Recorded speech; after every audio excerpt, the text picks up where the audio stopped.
Hola, bienvenida, bienvenido. Gracias por estar aquí. Esta presentación corresponde al tema de logaritmos, una segunda parte. Soy la profesora Milagros Vilachá y estaré explicando ecuaciones logarítmicas. Muy importante que hayas visto el video anterior y tengas a la mano un resumen con las fórmulas, conceptos y propiedades explicadas ahí. Dispongámonos entonces a trabajar ubicándonos frente a la computadora con nuestro cuaderno e ir tomando nota de lo que vayamos desarrollando. Muy bien, comenzamos entonces con nuestros ejercicios. Como toda ecuación, siempre habrá que encontrar el valor de x en cada caso.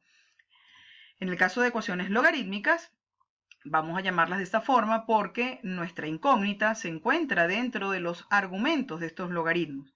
De ahí el nombre ecuación logarítmica. Entonces, para poderla resolver hay que tratarlas de reducir, haciendo uso, por supuesto, de las propiedades. Vamos a ir viendo poco a poco cuáles de ellas son las que vamos a aplicar y cómo las vamos a aplicar.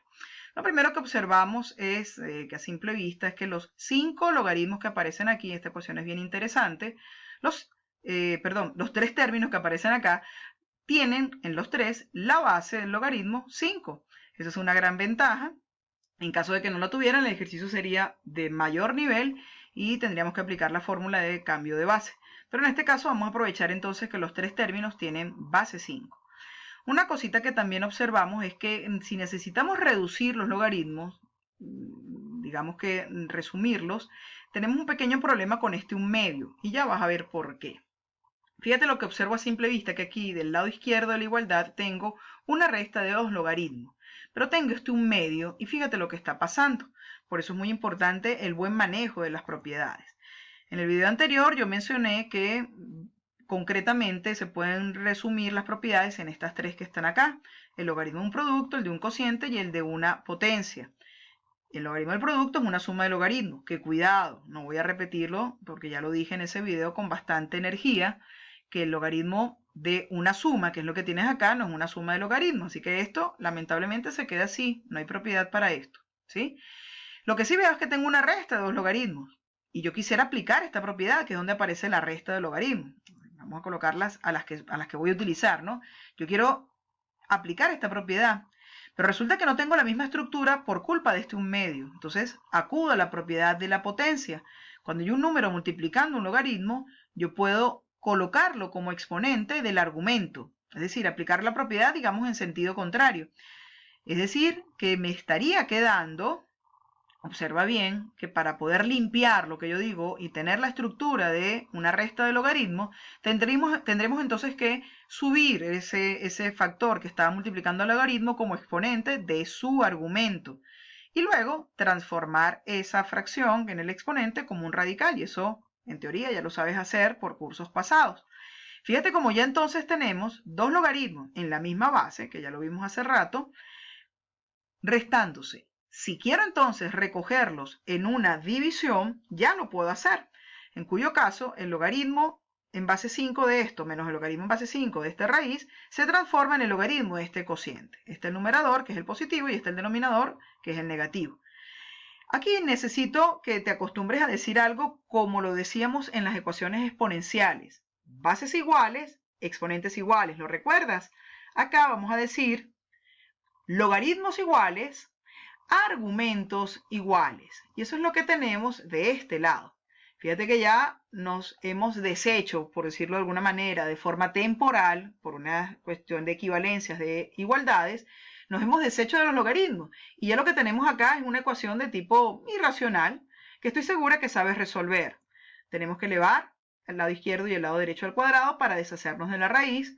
Un detalle que siempre recomiendo es cuando tengas esta división, no hagas esa simplificación que yo la llamo el tacho-tacho de manera violenta, porque puedes olvidar que el numerador, es decir, el de arriba, también va a elevarse al cuadrado. Y no se eleva al cuadrado repartiendo el exponente a cada término, no, no. Se eleva al cuadrado como un producto notable. Entonces, fíjate, de este lado sí puedo hacer la simplificación sin ningún problema porque es un solo radical. Pero del lado izquierdo te sugiero que eleves lo de arriba y eleves lo de abajo por separado. Y ya entonces, cuando ya lo tienes separado, puedes hacer el clásico tacho-tacho, la simplificación, desarrollas en el numerador el producto notable Este denominador 3 más 2x lo subimos a este lado multiplicando, siempre entre paréntesis para aplicar correctamente la propiedad distributiva. Hacemos nuestra distributiva, agrupamos, nos queda una ecuación de segundo grado que puedes resolverla por factorización o por resolvente según te convenga y te dan dos posibles soluciones, o x vale 3 o x vale menos 2. Pero atención, de estos dos resultados no puedo decir que los dos son la respuesta de mi ejercicio. Tengo que comprobar que al reemplazar este 3 me dé argumentos positivos o incluso aquí en esta cantidad subradical que sea también positiva por el índice par. Entonces eso lo logro con el 3. Con el menos 2 no lo logro. Ya únicamente sustituyéndolo acá me doy cuenta de que él me estaría dando una cantidad subradical negativa y aquí me estaría dando un argumento negativo. Profe, aquí no, porque 3 menos 2 da 1, que es positivo. Sí, pero ya cuando rompe la regla en una de las partes de la ecuación, ya la tengo que desechar y por lo tanto me quedo como única respuesta con el 3, voto el menos 2, repito, no porque sea negativo, sino porque al sustituirlo me da un argumento negativo y digo entonces que la respuesta final de mi ecuación es que x debe valer 3. ¿De acuerdo? Muy bien.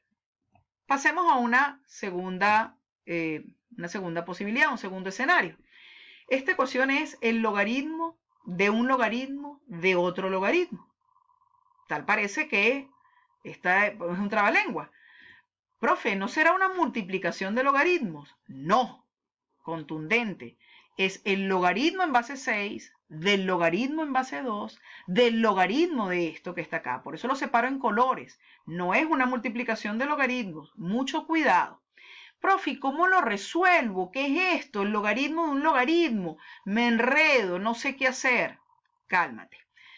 Vamos a aplicar desde afuera hasta llegar a la parte rosada la definición que yo llamo la bombita del logaritmo. Es decir, 6 elevado a la 0 es igual a todo este argumento. Esto que acabo de decir lo voy a escribir. 6 elevado a la 0 es igual a todo este argumento.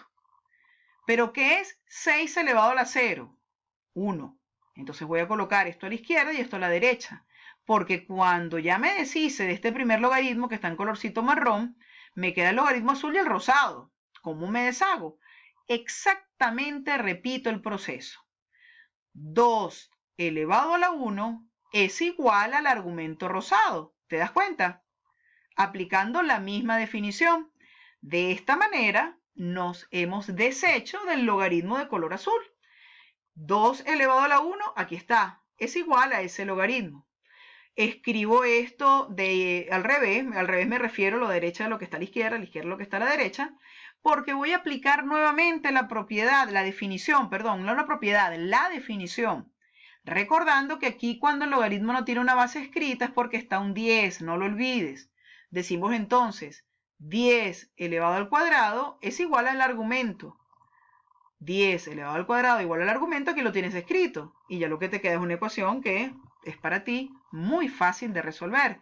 10 a la 2 es 100, quiere decir que x más 20 vale 100, por lo tanto x vale 80. Hago como siempre la comprobación, digo, mira, sí sirve porque si yo reemplazo aquí el número dado 80, no me da un argumento prohibido, un argumento negativo, sino que está todo perfectamente válido. Puedes incluso comprobar con la cadena de los logaritmos que en efecto x debe valer 80. ¿Sí? Una ecuación bien interesante en su estructura. Ya tendrán por ahí ejercicios similares a este para practicar. Y vamos entonces, muy bien, ese es el check de que estamos bien. Vamos entonces con el último ejercicio de esta sesión. 2 logaritmo cuadrado de x menos logaritmo de x menos 3. ¡Ah, caramba! Tenemos un logaritmo al cuadrado. Profe, ¿de qué se trata eso? Entonces aquí tengo que hacerte una aclaratoria. Así como las funciones seno, la función coseno, que son funciones trascendentes, cuando se elevan al cuadrado se elevan de una forma bien particular, lo mismo ocurre con los logaritmos. Cuando te dicen logaritmo al cuadrado de x, a quien se está elevando al cuadrado es a todo el logaritmo. Obsérvalo acá en esta especie, digamos, de recordatorio. Igual que el seno, cuando tú dices seno cuadrado de x, eso en realidad es el seno de x todo al cuadrado. Pues aquí ocurre exactamente lo mismo con los logaritmos, ¿sí? Entonces, Habiendo recordado eso, ya puedo entonces pensar que mi ecuación es una ecuación logarítmica de segundo grado. ¿Qué recomiendo yo? Igual que lo hice en las exponenciales, un cambio de variable sugerido. Vamos a llamar al logaritmo de x cualquier letra, u. Y observa que al hacer eso, la ecuación, que tenía un aspecto un tanto extraño, ahora tiene un aspecto muy simple. Es una ecuación de segundo grado. Aplico la resolvente, factorizo, como tú desees, y encuentro los valores de esa nueva variable que llamé u. O u vale 3 medios o u vale menos 1. Profe, voto el menos 1 porque x no puede valer menos 1. X, pero u no. U es el cambio de variable. Por lo tanto, al encontrar estos valores de la variable nueva, no has resuelto la ecuación. Te falta devolver el cambio. Y devolver el cambio significa escribir logaritmo de x, tal como lo dijimos acá, donde está la letra u. Si logaritmo de x es igual a u, entonces el logaritmo de x valdrá 3 medios o el logaritmo de x valdrá menos 1. Vamos a ver. De esta igualdad aplico la definición. 10, acuérdate que aquí hay un 10, elevado a la 3 medios es igual a mi argumento. Esto que acabo de decir lo escribo. 10 elevado a la 3 medios es igual a mi argumento. Y ya lo que me queda es entonces transformar este 10 a la 3 medios en raíz y luego escribirlo o como la raíz cuadrada de 1000, que yo en verdad la considero válida esa respuesta, o hacer la simplificación de ese radical, lo que llaman sacar del radical, ¿sí?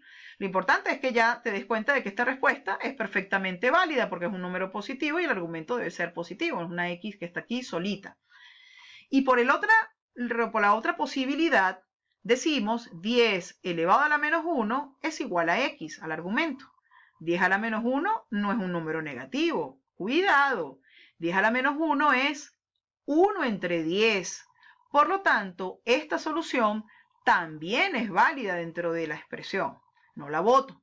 Entonces aquí es bien importante siempre hacer la comprobación al final de nuestra ecuación. Muy bien, hasta aquí la sesión del día de hoy, nuestro video.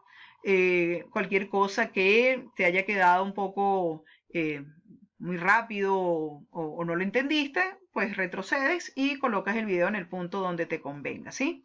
Bueno, encantada de haber estado entonces en esta sesión. Ya nos veremos en una próxima oportunidad.